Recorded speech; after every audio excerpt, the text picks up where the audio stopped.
ಎಲ್ಲರಿಗೂ ನಮಸ್ಕಾರ. ನವಚೇತನ ಎಜುಕೇಷನ್ ಚಾನಲ್ಗೆ ಎಲ್ಲರಿಗೂ ಸ್ವಾಗತ. ಇವತ್ತಿನ ಸೆಷನ್ನಲ್ಲಿ ನಾವು ಇಂಗ್ಲೀಷ್ ಪೆಡಾಗಜಿಗೆ ಸಂಬಂಧಪಟ್ಟಂತೆ ಬಹು ಆಯ್ಕೆಯ ಪ್ರಶ್ನೋತ್ತರಗಳನ್ನು ನೋಡ್ತಾ ಹೋಗೋಣ. ಈ ಹಿಂದಿನ ಸೆಷನ್ನಲ್ಲಿ ಲ್ಯಾಂಗ್ವೇಜ್ ಲರ್ನಿಂಗ್ ಆ್ಯಂಡ್ ಎಕ್ವಿಸಿಷನ್ ಕುರಿತಾಗಿ ಪ್ರಶ್ನೋತ್ತರಗಳನ್ನು ಯಾವ ರೀತಿ ಕೇಳ್ಬೋದು ಅನ್ನೋದನ್ನು ನೋಡಿದ್ವಿ. ಇವತ್ತಿನ ಸೆಷನ್ನಲ್ಲಿ ನಾನು language teaching methods and approaches ಕುರಿತಾಗಿ ಪ್ರಶ್ನೆಗಳನ್ನು ಆಯ್ಕೆ ಮಾಡ್ಕೊಂಡಿದ್ದೀನಿ. ಯಾಕಂದರೆ ಇದು ಕೂಡ ನಮಗೆ ಇಂಪಾರ್ಟೆಂಟ್ ಕಾನ್ಸೆಪ್ಟ್ ಆಗಿರುತ್ತೆ. ಪ್ರತಿ ಬಾರಿ ಪ್ರಶ್ನೆ ಪತ್ರಿಕೆಯನ್ನು ನೀವು ನೋಡಿದಾಗ ನಿಮಗೆ 2ರಿಂದ 3 ಅಂಕದ ಪ್ರಶ್ನೆಯನ್ನು ಕೇಳಿರೋದನ್ನು ನೋಡಿರ್ತೀರಿ. ಸೊ ಹಾಗಾಗಿ ಇವತ್ತು ಮೆಥಡ್ಸ್ ಆ್ಯಂಡ್ ಅಪ್ರೋಚಸ್ ಬಗ್ಗೆ ಯಾವ ರೀತಿ ಪ್ರಶ್ನೆ ಕೇಳ್ಬೋದು ಅನ್ನೋದನ್ನು ನೋಡೋಣ. ಓಕೆ, ಸೊ ಇವತ್ತಿನ ಮೊದಲನೇ ಪ್ರಶ್ನೆ,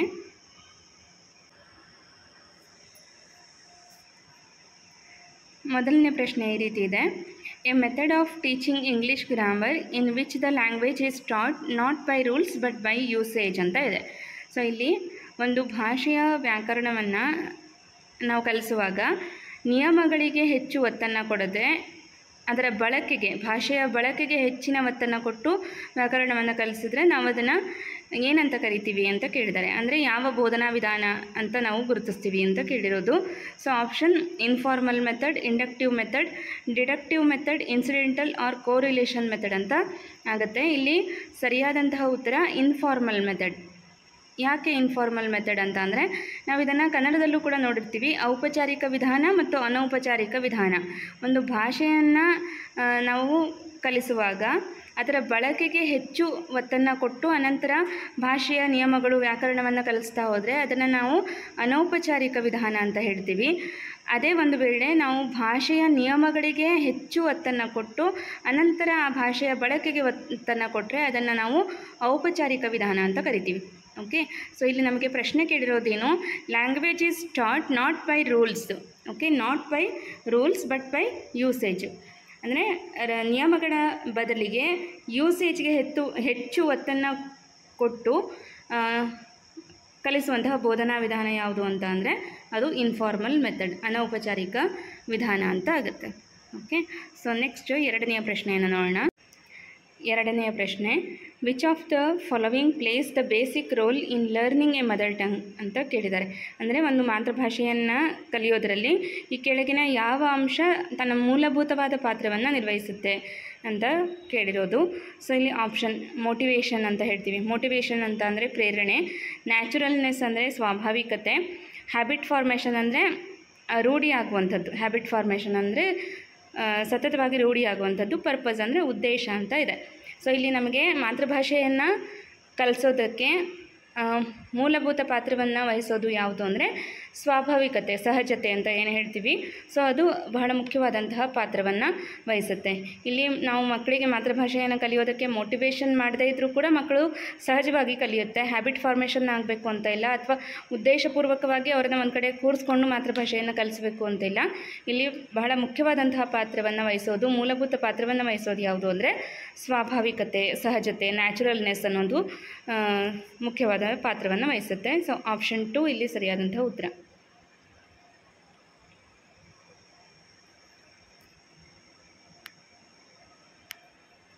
ಓಕೆ, ಸೊ ನೆಕ್ಸ್ಟ್ 3ನೇ ಪ್ರಶ್ನೆಯನ್ನು ನೋಡೋಣ.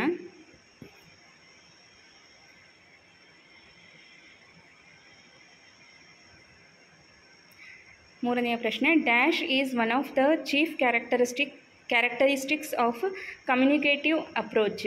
ಕಮ್ಯುನಿಕೇಟಿವ್ ಅಪ್ರೋಚ್ನ ಒಂದು ಮುಖ್ಯವಾದಂತಹ ಲಕ್ಷಣ ಯಾವುದು ಅಂತ ಕೇಳಿದ್ದಾರೆ. ಕ್ಯಾರೆಕ್ಟರಿಸ್ಟಿಕ್ಸ್ ಬಗ್ಗೆ ಕೇಳಿದ್ದಾರೆ. ಇದು ಕಮ್ಯುನಿಕೇಟಿವ್ ಅಪ್ರೋಚ್ ಬಗ್ಗೆ ಕೇಳಿರುವಂತಹ ಪ್ರಶ್ನೆ. ಓಕೆ, ಸೊ ಆಪ್ಷನ್ಸ್ ನೋಡೋಣ. Examples are given to make the things clear. ಅಂದರೆ ಈ ಒಂದು ಬೋಧನಾ ವಿಧಾನದಲ್ಲಿ ಉದಾಹರಣೆಗಳನ್ನು ಕೊಟ್ಟು ಆ ಒಂದು ವಿಷಯವನ್ನು ಅರ್ಥೈಸಲಾಗುತ್ತೆ ಅಂತ ಇದೆ. Next, it does not need trained teachers. ಅಂದರೆ ಈ ಒಂದು ಅಪ್ರೋಚಸ್ನ ಬಳಸೋದಕ್ಕೆ, ಈ ಒಂದು ಕಮ್ಯುನಿಕೇಟಿವ್ ಅಪ್ರೋಚ್ ಬಳಸೋದಕ್ಕೆ ಟ್ರೈನ್ಡ್ ಟೀಚರ್ಸ್ನ ಅವಶ್ಯಕತೆ ಇಲ್ಲ ಅಂತ ಇದೆ. ಸೊ ಇದು ಲಕ್ಷಣ ಆಗ್ಲಿಕ್ಕೆ ಸಾಧ್ಯ ಇಲ್ಲ. ಯಾಕಂದರೆ ಯಾವುದೇ ಒಂದು ಬೋಧನಾ ವಿಧಾನ ಅಥವಾ ಅಪ್ರೋಚನ್ನು ಬಳಸಬೇಕು ಅಂದರೆ ನಮಗೆ ಟ್ರೈನ್ಡ್ ಟೀಚರ್ಸ್ ಬೇಕಾಗ್ತಾರೆ. Next C option, learns the target language as mother tongue. Okay, ಇಲ್ಲಿ ಟಾರ್ಗೆಟ್ ಲ್ಯಾಂಗ್ವೇಜನ್ನು ಮಕ್ಕಳು ಮದರ್ ಟಂಗ್ ರೀತಿಯಲ್ಲೇ ಕಲಿತಾರೆ ಅನ್ನುವಂಥ ಅಂಶ ಇದೆ. Learner learns the target language as mother tongue ಅಂತ ಇದೆ. ಸೊ ಇದು ಕೂಡ ಸೂಕ್ತವಾದ ಉತ್ತರ ಆಗಲ್ಲ. Next option D, textbook plays an important role. Communicative ಅಪ್ರೋಚಲ್ಲಿ ಟೆಕ್ಸ್ಟ್ ಬುಕ್ ಅನ್ನೋದು ಬಹಳ ಮುಖ್ಯವಾದಂಥ ಪಾತ್ರವನ್ನು ವಹಿಸುತ್ತೆ ಅಂತ ಇದೆ. ಸೊ ಇಲ್ಲಿ ಕಮ್ಯುನಿಕೇಟಿವ್ ಅಪ್ರೋಚಲ್ಲಿ ಟೆಕ್ಸ್ಟ್ ಬುಕ್ಗಳಿಗಿಂತ ಮಕ್ಕಳು ಎಷ್ಟು ಸಹಜವಾಗಿ ಕಮ್ಯುನಿಕೇಷನ್ನಲ್ಲಿ ಇನ್ವಾಲ್ವ್ ಆಗ್ತಾರೆ ಅನ್ನೋದು ಮುಖ್ಯ ಆಗುತ್ತೆ. ಸೊ ಇದು ಕೂಡ ಸೂಕ್ತವಾದಂತಹ ಒಂದು ಲಕ್ಷಣ ಅಥವಾ ಕ್ಯಾರೆಕ್ಟರಿಸ್ಟಿಕ್ ಆಗಲ್ಲ. ಸರಿಯಾದಂಥ ಉತ್ತರ option A, examples are given to make the things clear. ಈ ಒಂದು ಕಮ್ಯುನಿಕೇಟಿವ್ ಅಪ್ರೋಚಲ್ಲಿ ಒಂದು ವಿಷಯವನ್ನು ಕ್ಲಿಯರ್ ಮಾಡಬೇಕು ಅಂದರೆ ಅಲ್ಲಿ ಹಲವಾರು ಉದಾಹರಣೆಗಳನ್ನು ಕೊಟ್ಟು ಅದನ್ನು ಅರ್ಥೈಸಲಾಗುತ್ತೆ ಅನ್ನೋದು ಸರಿಯಾದಂಥ ಉತ್ತರ ಆಗುತ್ತೆ. ಆಪ್ಷನ್ ಎ ಇಲ್ಲಿ ಸರಿಯಾದ ಉತ್ತರ.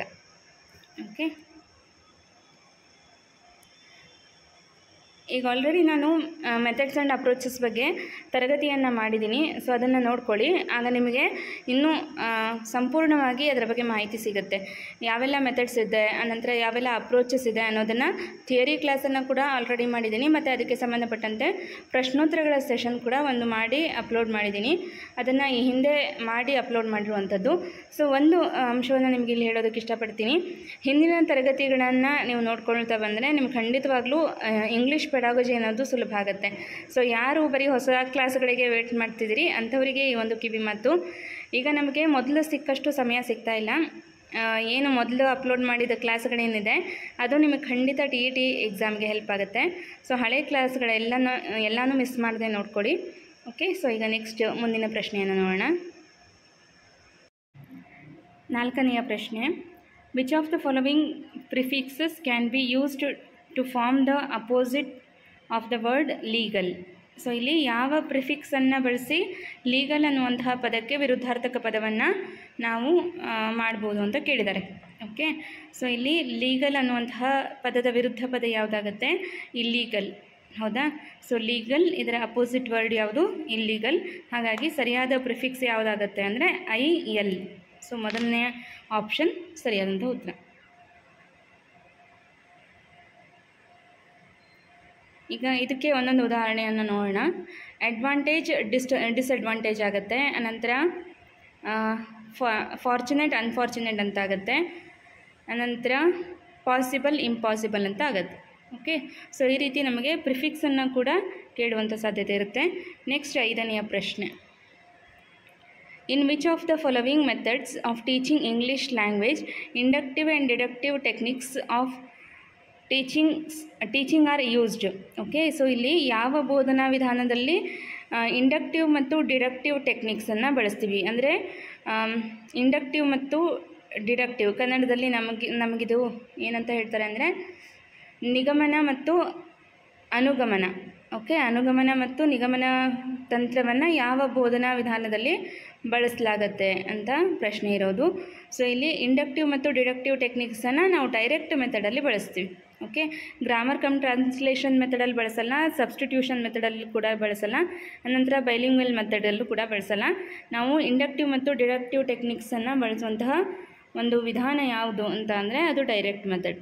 Okay, direct method is given by Maximilian Berlitz. So ಈ ಒಂದು ವಿಧಾನವನ್ನು ಬೆರ್ಲಿಟ್ಸ್ ಮೆಥಡ್ ಅಂತ ಕೂಡ ಕರಿತೀವಿ ಅಂತ ಹಿಂದಿನ ಸೆಷನ್ನಲ್ಲಿ ಡಿಸ್ಕಷನ್ ಮಾಡಿದ್ದೀವಿ. ಸೊ ಈಗ ನೆಕ್ಸ್ಟ್ ಮುಂದಿನ ಪ್ರಶ್ನೆಯನ್ನು ನೋಡೋಣ. 6ನೆಯ ಪ್ರಶ್ನೆ, which commission in 1948 accepted the importance of English language in curriculum? ಅಂದರೆ ಪಠ್ಯಕ್ರಮದಲ್ಲಿ ಇಂಗ್ಲೀಷ್ ಭಾಷೆಯ ಪ್ರಾಮುಖ್ಯತೆಯನ್ನು ಅಂಗೀಕರಿಸಿದಂತಹ ಒಂದು ಆಯೋಗ ಯಾವುದು ಅಂತ ಪ್ರಶ್ನೆಯನ್ನು ಕೇಳಿದ್ದಾರೆ. Which commission in 1948 accepted the importance of English language in curriculum? So ಇಲ್ಲಿ ನೇರವಾಗಿ ಸರಿಯಾದ ಉತ್ತರವನ್ನು ಹೇಳ್ತೀನಿ. ಸರಿಯಾದ ಉತ್ತರ doctor Radhakrishnan commission. Okay, Radhakrishnan ಆಯೋಗ ಏನಿದೆ ಇದು ಪಠ್ಯಕ್ರಮದಲ್ಲಿ ಇಂಗ್ಲೀಷ್ನ ಪ್ರಾಮುಖ್ಯತೆ ಎಷ್ಟಿದೆ ಅನ್ನೋದನ್ನು ವರದಿ ಸಿದ್ಧಪಡಿಸಿ ಅದನ್ನು ಅಂಗೀಕರಿಸಿದಂತಹ ಆಯೋಗ ಆಗುತ್ತೆ. ಓಕೆ, ಸೊ ಆಪ್ಷನ್ ಎ ಇಲ್ಲಿ ಸರಿಯಾದ ಉತ್ತರ. ನೆಕ್ಸ್ಟು 7ನೆಯ ಪ್ರಶ್ನೆ, which of the following is a disadvantage of situational approach? Situational approach ಅನ್ನೋದು ಕೂಡ ಒಂದು ಟೀಚಿಂಗ್ ಅಪ್ರೋಚ್ ಆಗುತ್ತೆ. ಸೊ ಇದರ ಡಿಸ್ಅಡ್ವಾಂಟೇಜ್ ಏನು ಅಂದರೆ ಅನಾನುಕೂಲತೆ ಏನು ಅಂತ ಕೇಳಿದ್ದಾರೆ. ಸೊ ಇಲ್ಲಿ option it creates interest in teaching. Situational approach ಅನ್ನೋದು ಒಂದು ಇಂಟ್ರೆಸ್ಟಿಂಗ್ ಟೀಚಿಂಗ್ ಮೆಥಡ್ ಆಗುತ್ತೆ. ಓಕೆ, ಯಾಕಂದರೆ ಮಕ್ಕಳು ಅದರಲ್ಲಿ ನೈಜವಾಗಿ ಪಾಲ್ಗೊಳ್ತಾರೆ ಮತ್ತು ಸಂದರ್ಭಕ್ಕೆ ತಕ್ಕ ಹಾಗೆ ಕಲಿತಾ ಹೋಗ್ತಾರೆ. Situational approach it creates interest in teaching ಅನ್ನೋದು ಸರಿಯಾದ ಒಂದು ಅನುಕೂಲ ಮಾಡಿಕೊಡುವಂಥ ಅಂಶ. ನಮಗಿಲ್ಲಿ ಅನಾನುಕೂಲ ಯಾವುದು ಅಂತ ಕೇಳಿದ್ದಾರೆ. ಸೊ ಇಲ್ಲಿ ಎ ಸರಿಯಾದ ಉತ್ತರ ಆಗಲ್ಲ. It is action based approach. So ಇದು ಸಿಚುವೇಷನಲ್ ಅಪ್ರೋಚ್ ಏನಿದೆ ಇದೊಂದು ಆ್ಯಕ್ಷನ್ ಬೇಸ್ಡ್ ಅಪ್ರೋಚ್ ಆಗಿರುತ್ತೆ. ಸೊ ಇದು ಕೂಡ ಸರಿ ಇದೆ. Next text books can not be taught by this method. So ಇಲ್ಲಿ ಅನಾನುಕೂಲ ಅಂತ ಏನು ಅಂದರೆ ನಾವು ಸಿಚುವೇಷನಲ್ ಅಪ್ರೋಚಲ್ಲಿ ಒಂದು ಸಂದರ್ಭಕ್ಕೆ ತಕ್ಕ ಹಾಗೆ ನಾವು ಬೋಧನಾ ವಿಧಾನವನ್ನು ಅಳವಡಿಸ್ಕೊಂಡು ಪಾಠವನ್ನು ಮಾಡ್ತಾ ಇರ್ತೀವಿ ಹೊರತು ಇಲ್ಲಿ ಪಠ್ಯಪುಸ್ತಕದ ಬಳಕೆ ಹೆಚ್ಚಾಗಿ ಇರಲ್ಲ. ಸೊ ಇದು ಒಂದು ಡಿಸ್ಅಡ್ವಾಂಟೇಜ್ ಆಗುತ್ತೆ. Next material aids are used in this approach. Okay, teaching ಏಡ್ಸ್ನ ನಾವು ಸಿಚುಯೇಷನ್ ಅಪ್ರೋಚಲ್ಲಿ ಬಳಸ್ಕೊಳ್ತಾನೆ ಪಾಠವನ್ನು ಮಾಡೋದು. ಸೊ ಇದು ಕೂಡ ಸರಿ ಇದೆ. ಸೊ ಆಪ್ಷನ್ ಸಿ ಇಲ್ಲಿ ಸರಿಯಾದ ಉತ್ತರ. ಸಿಚುಯೇಷನಲ್ ಅಪ್ರೋಚಲ್ಲಿ ನಾವು ಟೆಕ್ಸ್ಟ್ ಬುಕ್ನ ಬಳಕೆಯನ್ನು ಕಡಿಮೆ ಮಾಡ್ತೀವಿ ಅನ್ನೋದು ಒಂದು ಡಿಸ್ಅಡ್ವಾಂಟೇಜ್ ಆಗುತ್ತೆ. ಓಕೆ, ಸೊ ನೆಕ್ಸ್ಟ್ ಮುಂದಿನ ಪ್ರಶ್ನೆಯನ್ನು ನೋಡೋಣ. 8ನೆಯ ಪ್ರಶ್ನೆ, which of the following is related to the mental development of the learner. So ಇಲ್ಲಿ ಈ ಕೆಳಗಿನವುಗಳಲ್ಲಿ ಯಾವುದು ವಿದ್ಯಾರ್ಥಿಯ ಮೆಂಟಲ್ ಡೆವಲಪ್ಮೆಂಟ್ ಅಂದರೆ ಮಾನಸಿಕ ಬೆಳವಣಿಗೆಗೆ ಸಂಬಂಧಪಟ್ಟಂತೆ ಕೊಡಲಾಗಿದೆ ಅಥವಾ ಮಾನಸಿಕ ಬೆಳವಣಿಗೆಗೆ ಸಂಬಂಧಿಸಿದೆ ಅಂತ ಕೇಳಿದ್ದಾರೆ. ಸೊ ಇಲ್ಲಿ ಆಪ್ಷನ್ ಎಕ್ಸ್ಪೊಸಿಷನ್ ಅಂತ ಇದೆ, ಇಮಿಟೇಷನ್ ಅಂತ ಇದೆ, ಕ್ಯಾರೆಕ್ಟರೈಸೇಷನ್ ಅಂತ ಇದೆ. ಆಪ್ಷನ್ ಡಿ ಕಾಂಪ್ರಹೆನ್ಷನ್ ಅಂತ ಕೊಟ್ಟಿದ್ದಾರೆ. ಸೊ ಕಾಂಪ್ರಹೆನ್ಷನ್ ಅಂತ ಅಂದರೆ ಗ್ರಹಿಕೆ ಅಥವಾ ತಿಳುವಳಿಕೆ, ಅರ್ಥೈಸ್ಕೊಳ್ಳುವಿಕೆ ಅನ್ನುವಂಥ ಅರ್ಥ. ಸೊ ಇದು ಮಾನಸಿಕ ಬೆಳವಣಿಗೆಗೆ ಸಂಬಂಧಪಟ್ಟಂತಹ ಒಂದು ಸೂಕ್ತವಾದಂತಹ ಪದವಾಗುತ್ತೆ. ಸೊ ಸರಿಯಾದಂಥ ಉತ್ತರ ಕಾಂಪ್ರಹೆನ್ಷನ್. ಓಕೆ, ಕಾಂಪ್ರಹೆನ್ಷನ್ ಅಂತ ಅಂದರೆ ಗ್ರಹಿಕೆ, ತಿಳುವಳಿಕೆ, ಅರ್ಥೈಸಿಕೊಳ್ಳುವಿಕೆ ಅನ್ನುವಂಥ ಅರ್ಥವನ್ನು ಪಡ್ಕೊಡುತ್ತೆ. ಸೊ ಇದೆಲ್ಲ ಆಗಬೇಕು ಅಂದರೆ ನಮ್ಮಲ್ಲಿ ಮಾನಸಿಕ ಬೆಳವಣಿಗೆ ಆದಾಗ ಮಾತ್ರ ನಾವು ಒಂದು ವಿಷಯವನ್ನು ತಿಳ್ಕೊಳ್ಳೋದಕ್ಕೆ ಅಥವಾ ಅರ್ಥೈಸ್ಕೊಳ್ಳೋದಕ್ಕೆ ಸಾಧ್ಯ ಆಗುತ್ತೆ. ಓಕೆ, ಸೊ ನೆಕ್ಸ್ಟ್ 9ನೆಯ ಪ್ರಶ್ನೆ. The communicative approach in teaching of English has been practised and developed in. ಅಂದರೆ ಕಮ್ಯುನಿಕೇಟಿವ್ ಅಪ್ರೋಚ್ ಅನ್ನುವಂತಹ ಒಂದು ಟೀಚಿಂಗ್ ಮೆಥಡ್ ಏನಿದೆ, ಸೊ ಇದನ್ನು ಎಲ್ಲಿ ಪ್ರಾಕ್ಟೀಸ್ ಮಾಡಿ ಯಾವ ದೇಶದಲ್ಲಿ ಅದನ್ನು ಡೆವಲಪ್ ಮಾಡಲಾಯಿತು ಅನ್ನುವಂಥ ಪ್ರಶ್ನೆ ಇದೆ. ಸೊ ಇಲ್ಲಿ ಸರಿಯಾದಂಥ ಉತ್ತರ France and Britain. Okay, France and ಬ್ರಿಟನ್ನಲ್ಲಿ ಈ ಒಂದು ಕಮ್ಯುನಿಕೇಟಿವ್ ಅಪ್ರೋಚನ್ನು ಜಾರಿಗೆ ತಂದು ಅದನ್ನು ಪ್ರಾಕ್ಟೀಸ್ ಮಾಡಿ ಅದನ್ನು ಡೆವಲಪ್ ಮಾಡಿ ಅಭಿವೃದ್ಧಿಪಡಿಸಲಾಗಿದೆ. ಸೊ ಸರಿಯಾದ ಉತ್ತರ option D France and Britain. So ಕೊನೆಯ ಪ್ರಶ್ನೆ, which one is A challenge in the process of teaching English language class ಅಂತ ಇದೆ. ಸೊ ಈಗ ನಮಗೆ 4 ಆಪ್ಷನ್ ಕೊಟ್ಟಿದ್ದಾರಲ್ಲ, ಇದರಲ್ಲಿ ಯಾವುದು ಅತ್ಯಂತ ಚಾಲೆಂಜಿಂಗ್ ಆಗಿರೋದು ಯಾವುದಕ್ಕೆ ಅಂದರೆ ನಮಗೆ ಈ ಒಂದು ಇಂಗ್ಲೀಷ್ ತರಗತಿಯನ್ನು ಮಾಡೋದಕ್ಕೆ ಅತ್ಯಂತ ಚಾಲೆಂಜಿಂಗ್ ಆಗಿರುವಂತಹ ಒಂದು ಅಂಶ ಯಾವುದು ಅಂತ ಅಂದರೆ less interesting teaching style. Okay, so ಸರಿಯಾದ ಉತ್ತರವನ್ನು ಹೇಳ್ಬಿಡ್ತೀನಿ. ಇಲ್ಲಿ ಇನ್ನು 3 ಆಪ್ಷನ್ ಏನಿದೆ ಅದು ಪಾಸಿಟಿವ್ ಆಗಿದೆ. ಸೊ ಇಲ್ಲಿ ನೋಡಿ, ಮೋರ್ ಇಂಟ್ರೆಸ್ಟಿಂಗ್ ಟೀಚಿಂಗ್ ಸ್ಟೈಲ್ ಇದೊಂದು ಚಾಲೆಂಜ್ ಅಂತ ಅನಿಸ್ಕೊಳ್ಳಲ್ಲ.